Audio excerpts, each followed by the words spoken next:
শুভ সকাল বন্ধুরা, আশা করি সকলেই ভালো আছেন, সুস্থ আছেন। চলে এলাম সকালে, সকাল অনেক সকালই হয়েছে। ছেলে সকালে বেরিয়ে গেছে, টিফিন গোছ করে দিয়েছি। ভাত, আলু ভাতে, ডিম সেদ্ধ আর কী যেন ডাল সেদ্ধ খেয়ে চলে গেছে। প্রতিদিনই এটা খেয়েই ও যায়, আর টিফিনটা ও নিয়ে যায়। এবার যেটা হচ্ছে রান্নার পর্বে এলাম। বাঁধাকপি কুটে ফেলেছি, বাঁধাকপি তরকারি তো করবো, আর দেখা যাক কী করা যায়। মাছ ভাজা করব, নাহলে ঝাল করবো, কিছু একটা করবো। আর যেটা সকালে ওর বাবাকেও দিয়ে দিচ্ছি, ওকেও দিয়ে দিচ্ছি, সেটা হচ্ছে লুচি। এই লুচিটা একটু নরম নরম অনেকক্ষণ থাকে, তরকারিটা দিয়ে খাওয়া যায়। শীতকালে তো খাওয়াই যায়, গরমকালে এই তরকারি আর থাকে না, তখন ভাজা দিয়ে দিতে হয়, কারণ তরকারিটা গন্ধ হয়ে যায়। কিন্তু শীতকালে তরকারি মটরশুঁটি দিয়ে বানিয়ে দিলে খেতেও ভালো লাগে, আর লুচিগুলো নরম থাকে। সেটা দুপুরবেলা অনায়াসে 3টে 3:30-এর মধ্যে খাওয়া যায়। তো চলুন এবার লেগে পড়ি। গতানুগতিক জীবন সোমবারে শুরু হয়ে গেছে সকাল থেকেই।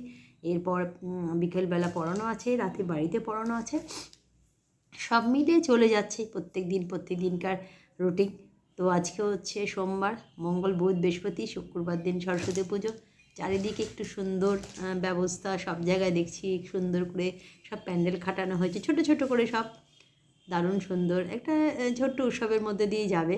তা চলুন সকালবেলা এটা দিয়েই শুরু করলাম, পরে আবার আসছি। সামনেই সরস্বতী পুজো, চান ধান করে রেডি হয়ে যায়। সরস্বতী পুজো মানেই আকাশ বাতাসে একটা আলাদা রকম বেশ সুন্দর প্রভাব বুঝতে পারছি। তো শীতটা অনেকটাই নেই, স্নান টান লাগছে। যেটা নিয়ে চলে এসেছি সেটা হচ্ছে এক গরম ভাত, এখানে মাছ ভাজা করেছি, এখানে মাছ ঝাল আছে, এখানে বাঁধাকপি মাছের মাথা দিয়ে। তো দুপুরের অনেক শুভেচ্ছা ভালোবাসা রইলো। তারপরে পড়াতে যাওয়া আছে। সব মিলিয়ে সোমবারের দিন থেকে যে গতানুগতিক জীবন শুরু হয়ে যায়, সেটাই শুরু হয়ে গেছে। তবে হ্যাঁ, ওয়েদারটা কিন্তু আগের থেকে অনেক ভালো হয়ে গেছে। মানে সরস্বতী পুজোর যেরকম একটা ওয়েদার থাকে সেরকম হয়ে গেছে। তো চলুন পরে আবার আসছি, হাজবেন্ডকে খাবারটা দিয়ে দিই।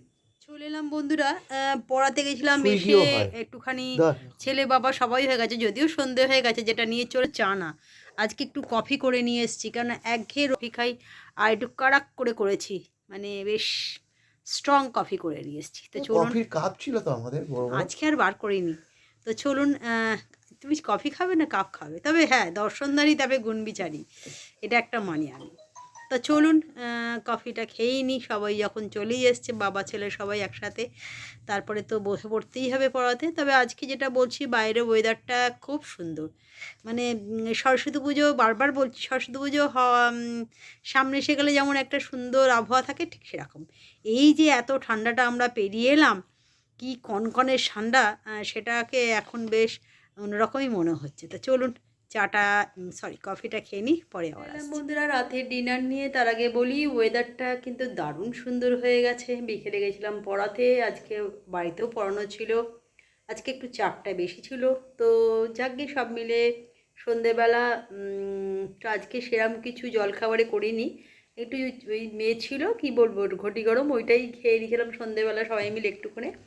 আর রাতের ডিনারে যেটা করলাম সেটা হচ্ছে করেছি, এখানে ভাত করেছি আর লাল লাল চিকেন করেছি। হয়েছে আজকে রাতের ডিনার। তো ব্লগটা আর বাড়াচ্ছি না, যদি ভালো লাগে লাইক কমেন্ট শেয়ার করবেন, পাশে থাকবেন। আর রোজে একঘেয়ে ব্যাপারটা হয়ে দাঁড়াচ্ছে, এর বেশি কিছুই হচ্ছে না, কেননা এই ঠান্ডাটার জন্য একদম বেরোতে পারছিলাম। তারপরে পড়াশোনা শুরু হয়ে গেছে স্টুডেন্টদের, প্রত্যেক দিনই পড়াতে হচ্ছে। আর সামনে ইংলিশ মিডিয়ামের তো ফাইনাল চলে আসছে ফেব্রুয়ারি মাসের এন্ডে। তো শুরু হয়ে যাবে মোটামুটি 20 তারিখের পর থেকেই। তো তার জন্যে পড়ানোটা একটু চাপের আছে। দেখা যাক, তার মধ্যে সামনে সরস্বতী পুজো, যদি কিছু হয়, মানে দেখানোর মতন কিছু থাকে তো অবশ্যই দেখাবো। শুভরাত্রি, কালকে চলে আসছি, গুড নাইট।